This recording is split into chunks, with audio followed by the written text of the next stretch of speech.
સહજ ન્યૂઝ.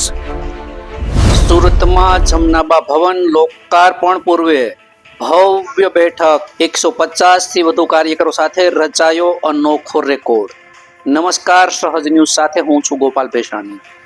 સુરત શહેરમાં પાટીદાર સમાજ માટે નિર્માણ પામેલ અત્યાધુનિક જમનાબા ભવન સંકુલના ભવ્ય લોકાર્પણ પહેલા સમાજ શ્રેષ્ઠીઓ અને જાણીતા એન્કરોની એક વિશેષ બેઠકનું આયોજન કરવામાં આવ્યું હતું.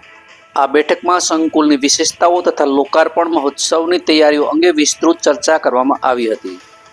સૌરાષ્ટ્ર પટેલ સમાજના પ્રમુખ શ્રી કાનજીભાઈ ભાલાડાએ સંકુલ અંગે માહિતી આપતા જણાવ્યું હતું કે આ ભવનમાં 1000થી વધુ વિદ્યાર્થીઓ માટે રહેવાની આધુનિક સુવિધાઓ ઉપલબ્ધ છે.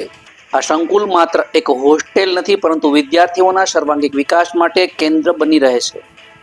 તેમણે ગૌરવપૂર્વક ઉમેર્યું હતું કે લોકાર્પણ પહેલા જ સંસ્થા દ્વારા 150થી વધુ વિવિધ કાર્યક્રમોનું સફળ આયોજન કરવામાં આવ્યું છે, જે સમાજ સેવાના એક અનોખો રેકોર્ડ છે. આ પ્રસંગે યુવા ટીમના લીડર અશ્વિનભાઈ વાગડિયા અને તેમની ટીમના યોગદાનને વિશેષ બિરદાવવામાં આવ્યું હતું. તેમની મહેનત અને સંકલ્પથી તમામ કાર્યક્રમો સફળતાપૂર્વક યોજાયા છે. બેઠકમાં હાજર એન્કરો અને સમાજ શ્રેષ્ઠીઓ એ સંસ્થાની કામગીરીને વખાણી અને લોકાર્પણ મહોત્સવને ભવ્ય બનાવવા માટે પોતાનો સંપૂર્ણ સહકાર આપવાની ખાતરી આપી હતી. આવનારા સમયમાં જમનાબા ભવનમાં લોકાર્પણ સાથે સુરતમાં શૈક્ષણિક અને સામાજિક વિકાસનું નવું પ્રકરણ શરૂ થશે તેવી આશા વ્યક્ત કરવામાં આવી હતી. રિપોર્ટર ભરત કોટડિયા, સહજ ન્યૂઝ, સુરત.